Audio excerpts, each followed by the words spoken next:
Porque o saltério, o rosário, deve ser pregado e ensinado pessoal e publicamente? O bem-aventurado Alano de la Roche, monge dominicano, nos ensina. Em São Marcos, diz: Ide pelo mundo inteiro e anunciai a boa nova a toda a criatura. Mas o saltério, o rosário da Beata Virgem Maria, é o Evangelho. É formado, então, de duas partes que implicitamente incluem qualquer coisa que tem no Evangelho. Então deve ser pregado a cada criatura, de cada estado da Igreja, por parte daqueles aos quais o ofício impõe a necessidade de pregar. O dever do rosário não contrasta com o Evangelho, ao contrário, é pela maior glória deste. E aquele e aquela repetição tão santa e saudante recebe o mérito. Todavia, é próprio da ordem dos frades pregadores também rezar inteiramente esse saltério, o rosário excepcional.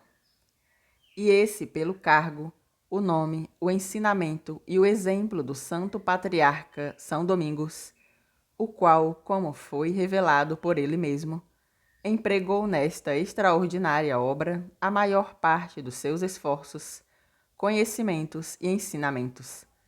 Recebemos o mesmo da tradição e dos documentos deixados pelos escritores, como eu mesmo li. O quanto muito superficialmente se opõe ao mandado de Deus aqueles que contrastam tais pregações. Além disso, sendo um dever pregar pela edificação e a salvação dos fiéis, o que pode ser reunido de mais útil com esse rosário do que as orações, é evidente que foi oferecido ao mundo com suma utilidade e salvação.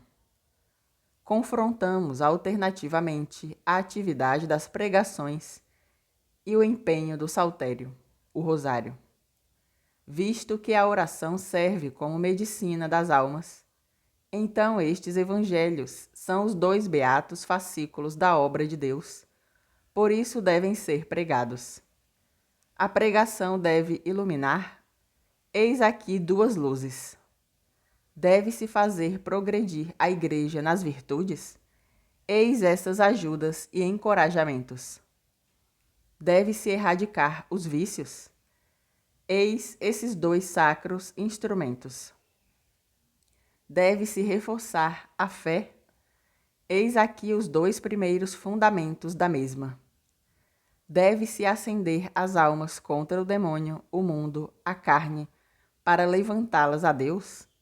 Eis aqui as chamas, e eis aqui os 2 fogos do céu. Deve-se distanciar do mal, da morte, da condenação? Eis aqui 2 espadas mais flamejantes do que aquelas dos querubins. Deve-se, da pregação, exaltar e fazer avançar a obra, a honra de Cristo? Eis 2 proclamações, as quais nunca existiu nada de parecido em nenhum lugar. O que mais? Destes dependem todas as leis e os profetas. Direis: o pregador poderia ser objeto de desprezo por tais pregações. Esta é inútil e a insana soberba dos instigadores. Se eles procuram coisas altas, grandes, santas, o que é comparável a estas 2? Se procuram coisas novas, cultas, ricas de explicação, estas estão no Novo Testamento, a ciência das ciências, a riqueza e os tesouros dos ricos. Nessa, a Santíssima Trindade se engrandece, a encarnação emerge, e nela estão todos os ensinamentos da fé. Com o maior zelo possível deve pregar quem deseja ser de Deus, e quem deseja que Deus seja honrado e adorado. A oração, sendo o principal instrumento da Igreja, é dada por Deus a todos os fiéis, para obter o bem e para afastar o mal. É uma das partes do sacramento da penitência. aquela que concerne a satisfação. E o povo cristão, vendo sumamente necessidade de ambas as coisas, tem a necessidade que os pregadores o exortem a rezar para Deus. Em relação a isso, no Antigo Testamento se encontra mais frequentemente e ardentemente a exortação da oração e da penitência. O mesmo é afirmado no Novo Testamento por Cristo e pelos apóstolos. O mesmo é afirmado no Novo Testamento.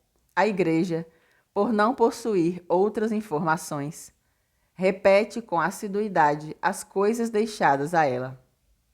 Em toda regra, ordem e obra, não existe nada de mais solicitude e ocupação do que as mesmas. Os mesmos direitos sagrados e civis as aconselham e, em relação a essas, pressionam. E o pregador frágil, mudo e preguiçoso, o que faz em relação a estas?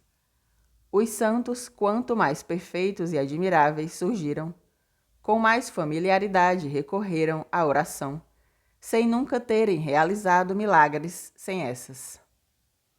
Na verdade, o saltério, o rosário, é uma forma de rezar que contém, ensina e repete aquela oração, a única que Jesus ensinou, a saudação que recebemos do céu. Jesus recebeu tudo somente de Deus, nada do homem, nada de outro lugar. Fora dos divinos ofícios da Igreja, os fiéis devem rezar. Então, quais orações podem encontrar como mais divinas do que aquelas do saltério do Senhor, o Pai Nosso, e do angélico da Santíssima Trindade, a Ave Maria? Qual argumento para rezar e recomendar igual a esse poderão encontrar os pregadores? Com certeza afirmo: pregar o rosário é impulsionar o povo à devoção, à penitência, ao desprezo do mundo e à reverência à Igreja. Penso verdadeiramente que o amor e o exercício dessa devoção no homem não possa encontrar-se sem a intervenção da mão direita do Altíssimo. Em consequência, teria sido quase necessário que se anunciassem pelo mesmo as obras narradas entre os fiéis. Este é um verdadeiro melhoramento do povo e uma vida digna para um cristão. O resultado, então, do saltério, o rosário, é que se converta o mundo inclinado ao pecado, Jesus concedendo, a mãe de Jesus intercedendo, os salmodiantes cooperando e os pregadores sendo mais solícitos do que os tentadores. Sabemos por muitos testemunhos que em muitas nações isso aconteceu. E nós mesmos, pela experiência, vimos e ouvimos que muitos pastores, depois de terem descoberto isso, o mencionam com alegria. Se os pais habituassem os seus filhos ao exercício do rosário, quanto estes seriam dóceis em tudo e capazes de esperar? De quantas bênçãos de Deus se enriqueceria a casa e a própria descendência? Como exemplo, citamos somente a senhora Joana, originária da Bretanha, a condessa Guzmán, na Espanha, que educou seu filhinho Domingos neste exercício. Se os pais e as mães de família estimulassem os seus servos por essa devoção, seriam servidos por pessoas mais obsequiosas e fiéis. Os confessores fariam algo são e saudável se persuadissem os seus penitentes ao exercício do rosário, ou os levassem a encontrar uma posterior satisfação na penitência, não por obrigação, mas por devoção, para o acúmulo de méritos. Coisa que para São Domingos era normal, habitual, e gerava uma extraordinária conquista de almas.